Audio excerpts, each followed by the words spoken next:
With Thanksgiving fast approaching, many are looking forward to enjoying holiday feasts and traditional dishes. However, for individuals on weight loss drugs like Ozempic, Wegovy, Zepbound, that impacts your appetite and food preferences. And joining me this morning to talk about it is Sean Barrett and Dr. Desai with Legacy Community Health. Thanks so much for coming in. Thank you for having us. Thank you for having us. So first of all, let's talk about for people who might not be familiar with these weight loss drugs, they're very popular. How do they impact your food and your appetite, and how much you can actually eat? Yeah, that's a good question. So these medications, GLP-1 agonists is the class of medications that all of these fall under. They work by slowing gastric emptying, so it gives that feeling of fullness a little bit more. They work by increasing the body's own insulin secretion, and they help regulate blood sugar in our body, so that hunger sensation tends to dissipate. Yeah, while we're on that, we'll get to the Thanksgiving stuff in a minute, but what are the side effects that people are experiencing with these drugs besides just, a slower metabolism? Yeah, so some of the most common side effects with GLP-1 agonists are going to be nausea, constipation, diarrhea, and vomiting. And a lot of that has to do with how these medications work. They work by slowing the gastric emptying process, so it slows your entire GI tract and the whole digestive process down. And so a way to mitigate that is making sure you stay hydrated, prioritizing proteins first, and nutrient-dense foods, and then really changing the portion sizes of your meals. Yeah.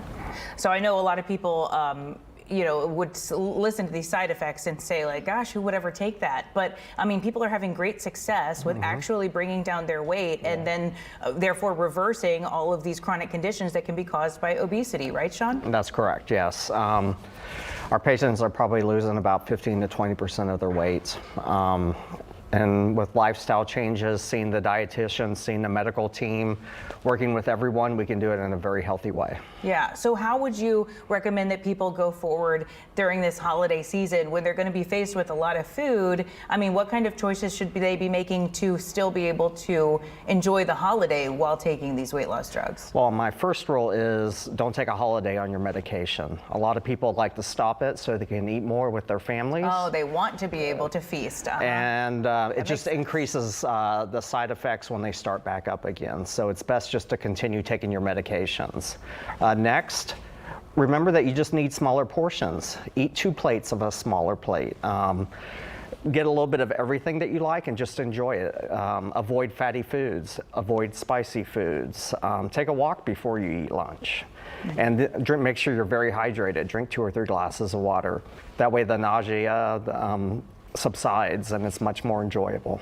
I think a lot of things, one of the things that these weight loss drugs have shown us is that we all had a little bit of a stigma about weight gain, right? I mean, we thought that it was just about willpower and eating the smaller portions, but for a lot of people, there's a lot more at work against them than that. So now, even though that sounds like recommendations that we'd hear every holiday, people who are taking weight loss drugs are more in line with other people to be able to do that and to have the willpower to limit their portions. Is that right, Dr. Desai? Yeah, I mean, there are components to needing, like having that craving, that GLP-1 agonist to help subside. So it does help kind of mitigate those kind of cravings and those desires to eat more and more. What would you say is the importance of working hand in hand with both a nutrition expert and a medical expert while taking the drugs? That's a really good question. So, as we have to look at like the patient care aspect and weight loss holistically.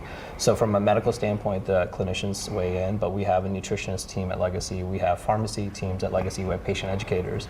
So a lot of it is kind of approaching it from multi angles and just having that reinforcement and that team available for the patients. And so that helps support healthy weight loss because you never want to have unhealthy weight loss.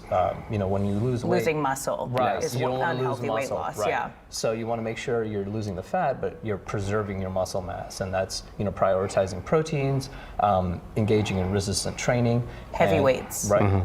Yeah. Right. Is that what you were going to say, Sean? Absolutely. We lose about 39% of our muscle mass when we're on these medications. So it's really important to get enough protein to maintain that muscle mass. Also, with our appetite decreasing, we tend to just eat the foods that we like. So it's really important to eat a well-balanced diet while we're doing it and also maintain that exercise. All right, good point. Anything you want to say as we're heading into the holidays? Because one study shows that 6% of Americans are using weight loss drugs right now. And I actually, based on my conversations with primary care physicians in our area, I would suspect in Texas it's even more than that. It's possible. So I think just going into the holidays, I would advise patients to, it's not necessarily that you need to stop eating their favorite foods, but I think it's important to prioritize proteins and fiber first, healthy vegetable, nutrient-dense foods first, and then have some of the foods they enjoy, but in a smaller portion. I agree with that. What we want to do is just decrease the portion sizes. That way we don't have any side effects from the medications. Make sure we go for a walk in the morning before we have lunch. Watch alcohol intake. Make sure we don't get all our calories from fluids. Oh God, not alcohol. Don't get all your calories from alcohol, and probably best to go for a walk after that meal as Correct. well. Yes. All right, Sean Barrett and Dr. Desai, thank you so much for coming in. We appreciate your time this morning. Thank you so much for having us.